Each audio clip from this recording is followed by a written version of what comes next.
Again, have your ID sheet out in front of you, and we're going to start with the Civil War. I'm just going to tell you a few things about the Civil War before we get to our first subtopic. You've got to understand that tactically, the Civil War is going to be much different than any war that came before this. Okay? A lot different strategies, a lot different weaponry, those types of things. This would be the first war in which breech-loading rifles were used. Anybody know what a breech-loaded rifle is? You shooters? What's breech-loaded rifle mean? Loaded from the... What's that, loaded from the breech instead of that old tear out the, gunpowder, stick it down? And there's going to be some of that, but you're going to see an innovation in weaponry, and even to the Henry's repeating rifle by the time this thing is over. And so it's going to be much different weaponry than we've seen before. You're going to have multi-shot repeating pistols, carbines, rifles, but they won't come in really till the latter stages of the war, but you're going to see them, okay? Remember the old tactics of infantries? How did they, we talked about the Revolutionary War and the War of 1812. What did these infantries do? March up to each other. They marched right at each other, didn't they? You know what I mean? In line, in formal column. You're not going to see that as much in a little bit maybe, but not a lot, especially on the southern side of things. So the old tactics of infantries firing at each other with volleys, like you've seen in these videos, is not going to be the same. Now I'm going to give you 3 examples of how technology is going to affect this war different than others as well. Okay, technology. How about the ships that were used in the Revolutionary War? What were they made of? Wood, okay, somewhat vulnerable. You're going to see, and they were guided by the wind, right? Remember the problem with the British fleet not being able to get where they needed to get Washington because the wind was different, okay? Now, in this one, the first example is you're going to have steam-powered ironclad ships. So they're going to be powered by steam, not air or wind, and they're going to be ironclad, which means they're going to be made out of iron instead of wood. And along with that, on number 1, besides the steam-powered ironclad ships, they're going to have pivoting guns on those and ramming devices. So the ships are the first example of technology, that these new ships that they are going to have in the Civil War are going to be much different than those that we've seen in the past. They're going to be steam-powered, they're going to be ironclad, they're going to have pivoting guns, and they're going to have ramming devices, things that were not heard of in earlier conflicts. What else are you going to have as a communication tool we've never had before? Radio. Not phone. Radio. Telegraph. Telegraph, okay? So, in the old days, you had to get your information by courier, which is still going to happen to a point in the Civil War, but they are going to have the telegraph in the latter stages of the war that are going to make a difference on communication. And we're even going to have a weird thing like a gas balloon for surveillance that was developed by a fellow by the name of Thaddeus Lowe, who's on your ID sheet. Is he not? No, should be. We're not even on anything yet, so that's why he's not on there. Okay. Well, actually, the first 2 are Is Thaddeus Lowe on there? Wait, aren't we... Was that number 3 or... That's number 3. Hey, hang tight here.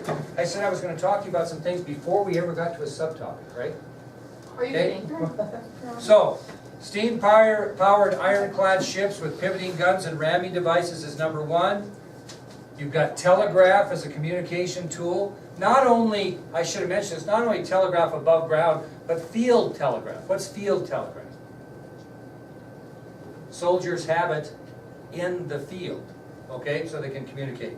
And we even have such a thing as a gas balloon that was used for surveillance that was developed by Thaddeus Lowe. So, those are some things that are new. And we're still not on the first subtopic yet because I'm just kind of setting the stage.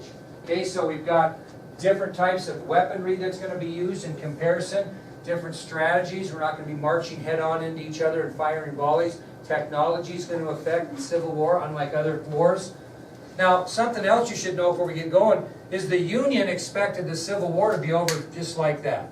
They thought there's no way that these Southerners can defeat us in a battle or a war. So the Union from the very start, the North, thought this thing would be over very, very quickly. Unfortunately, the fighting that started at Fort Sumter in 1861 is going to last 4 very long years. So the Civil War is going to end up lasting 4 very long years. So what the Union thought would be a quick victory is going to last 4 years. Now I'm going to give you 7 different names that the Civil War is also known as, and we'll see if you can pick someone. Okay? So the Civil War is called the Civil War. It's also got several other nicknames. I'm just going to give you 7 of importance. Anybody have an idea? Anybody heard of another name for the Civil War? How about the Brothers' War? Brother against brother, family against family. You'll see some examples of this throughout our lecture. The Brothers' War. Anybody else, now that I said one, think of another one it's been called? How about the War for Southern Independence? The War for Southern Independence. Now kind of use your imagination. What else might they call War for it? Northern. What? War for Northern. No, that's a good guess. How about the war between the war between the states? Yep, the war between the states.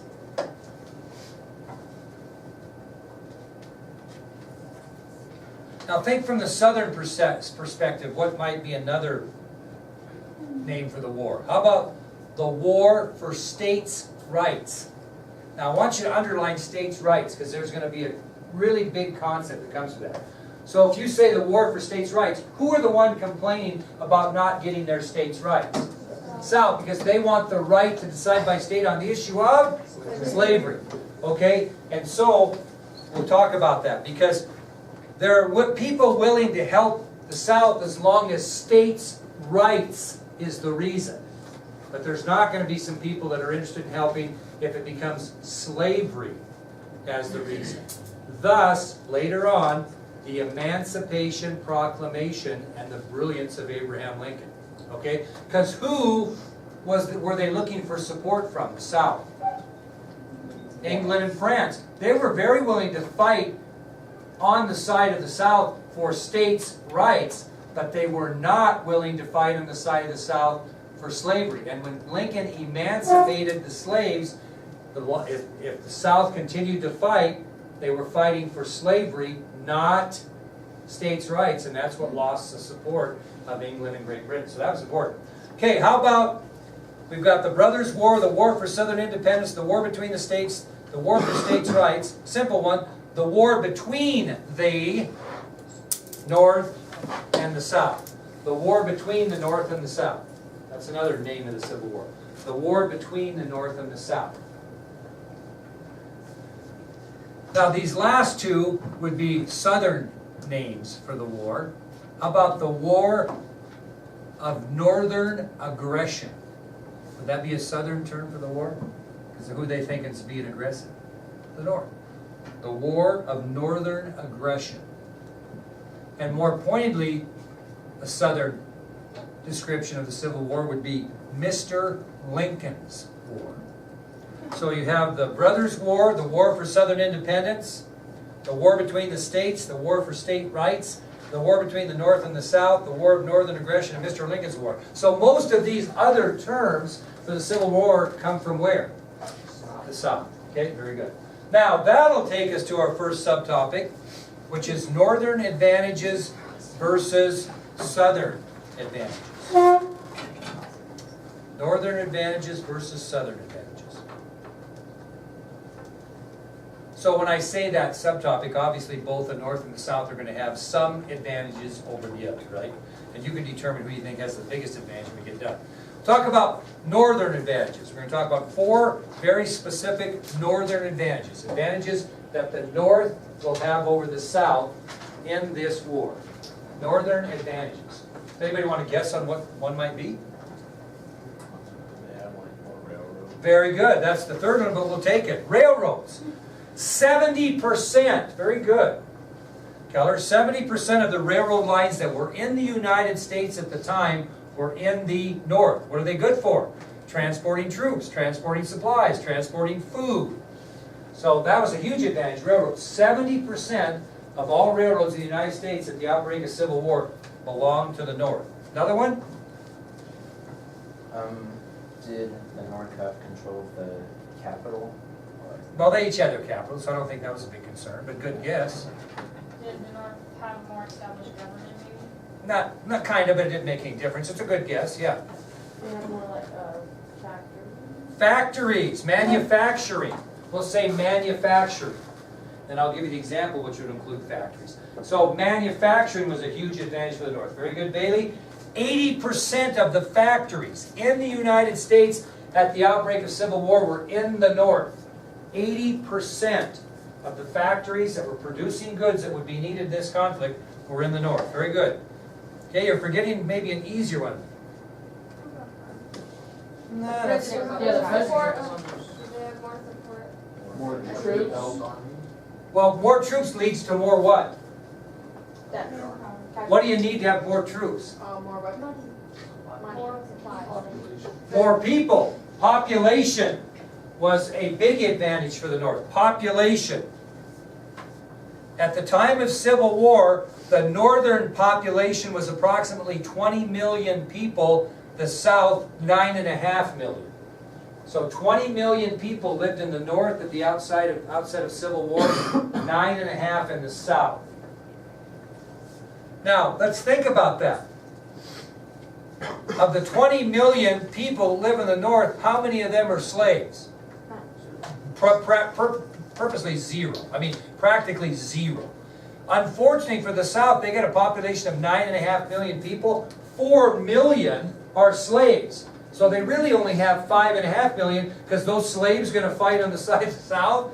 No. So if you really look at the population, it's 20 million compared to 5.5 million because of the 9.5 million people who live in the South, 4 million were slaves.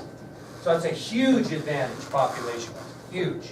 And what do you think the last one would be that kind of goes with railroads, only not by land, if by shipping? Shipping is the fourth northern advantage. The large majority of the shipping companies were in the North. But where were the large majority of the ports? South. But think about that. It's still an advantage for the North, because the North owned a large majority of shipping companies. Do you think northern shipping companies are going to ship their stuff out of southern ports? No. So owning the company was the advantage. So a large number of shipping companies were in the North, so they controlled that as well. Those are the four northern advantages. I'm going to give you four southern advantages. Advantages that the South had over the North. We're comparing two ball clubs. You're going to tell me when we get done which one's going to be favored to win the Super Bowl, okay? What's the southern advantage, you think? Anybody have an idea? What one? I haven't given you a very bright picture. Mason, what would be a southern advantage? All the crops. That's an advantage, but not one of the top four. Yeah. Is most of the battle going to be fought on Ireland? The South fought on their own soil, giving them what? Home field advantage, or a better sense of pride. Or are you going to fight harder if you're defending your farm? Okay, so very good, Kylie. The South fought most of the battles on their own soil, and it gave them a better sense of pride. You're going to fight much harder to protect your homeland than you are somebody else's. Okay, that was a huge advantage. Okay, what else might be an advantage? You might get this. Did they have more money than the North? No, not necessarily that. What might be a southern advantage? Think about the southern way of life versus the northern way of life, for example. More extreme people. The people of the South were more adept to an outdoor life. They rode horses and shot weapons at a very early age. Difference between a city slicker and a country person.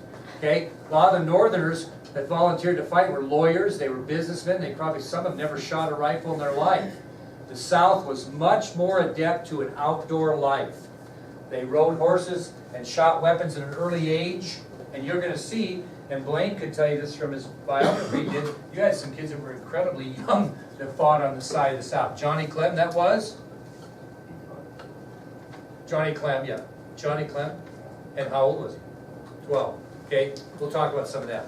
Okay, so they were adapt to an outdoor life. They fought on their own soil. Think about the war itself. What else might be an advantage for the South? No, militarily. Had a better commander. The South had better military leaders, without question. Which kind of leads us, they all fought for the same side at one time, did they not? So during the time that the Union was together and the military was together, a big majority of the better military leaders that were in the Army, Navy, etc., were from the South. So when they split off, where did those better leaders go? With the Confederacy. So the South had much better military leaders than the North. Now think about what you just said there, because what else might be an advantage that way? If they had better leaders when they were together, what else might they have had when they were together? Better battle strategies. Most of the soldiers that okay, here's your army before we dissolve. A big percentage of the soldiers that were serving in the United States military were from where? South.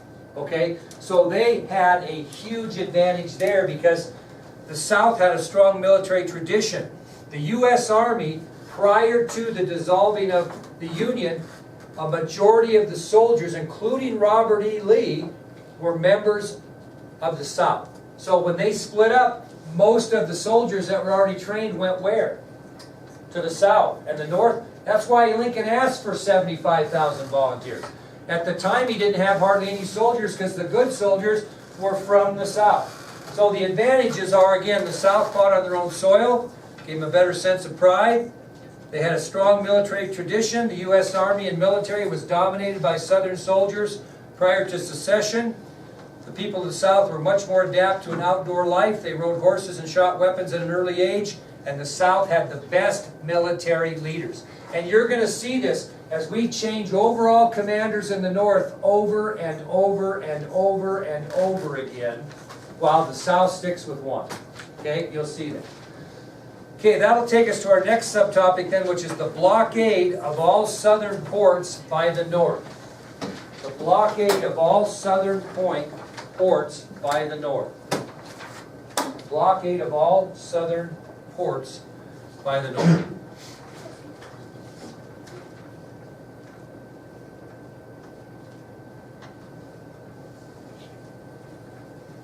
Now let's talk about this a minute. Why in the world would the North block southern ports? From who? And France. So Lincoln was pretty smart in this area. We talked about the South sending diplomats to both Great Britain and France. This is before the Emancipation Proclamation, way before. And they were interested in helping the South because of states' rights. So they were going to be able to send, possibly, not yet, they might be able to send soldiers and supplies and military aid in exchange for what? They're not going to do it for free. What's on the land they want for free? Cotton. In exchange for cotton. So, because of the population difference, the South would need the help of foreign countries to fight the Civil War, and in return for financial and military aid, the South would provide those foreign countries with cotton. And Lincoln realized the need on both sides and acted very quickly. He understood that the South needed help financially and militarily from foreign countries. He also realized the foreign countries' need for what? Cotton.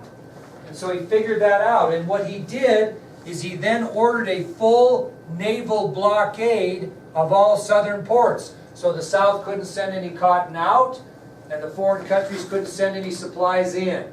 Okay? So he orders a blockade of all southern ports. Well, is that going to be very easy? How many miles of coastline are there on the South, would you guess? About 3,000. So it would be a difficult task to fully accomplish. But Lincoln did his best, and actually it was somewhat effective. But did they get all the stuff blocked? No. But it was a good idea. All right, let's move on to the first Battle of Bull Run, also known as Manassas. Manassas. Now, before Lincoln starts fighting the Civil War, what does he need? Troops. Before that, oh, he got all the troops, 75,000. Now what's he need? a leader. He needs an overall commander. Now this is, we start this chain reaction of change, change, change like dominoes here. The first man that Lincoln chose to be the overall commander of Union troops in the Civil War was General Winfield Scott. Remember that name? He a hero from what? Well, but he was hero of general in what war? Mexican War. So what's his age like? He's a little older, but he is the man that Lincoln first assigns the overall command of Union forces, General Winfield Scott. And what's the Northern battle cry as they lead into the Civil War? On to Richmond, because remember, this is very crucial you understand, the Confederates moved that capital temporarily stationed where? Montgomery, Alabama, which is kind of ironic, to Richmond, Virginia, which really isn't very far from what? Washington, D.C., the Union capital. So the idea behind the Union is if we capture Richmond, Virginia, the war will be over, and they're expecting the war to be what? Over quick. So the Union battle cry as they begin the Civil War is on to Richmond. And what state is Richmond located in? Virginia. Okay. Now, the North was convinced that the South would give up as soon as they got defeated in battle. So they're all geared up. You got 75,000 volunteers. We're ready to go. We've got the advantages over the South. All it's going to take us to kick their butt one time, and they'll quit, and they'll join back with the Union. We'll be done. That was the Northern thought. Okay? So the Northern goal was to march to the Confederate capital of Richmond, Virginia, beat them there, end the Civil War, go home, everybody's happy. Okay, that's the idea.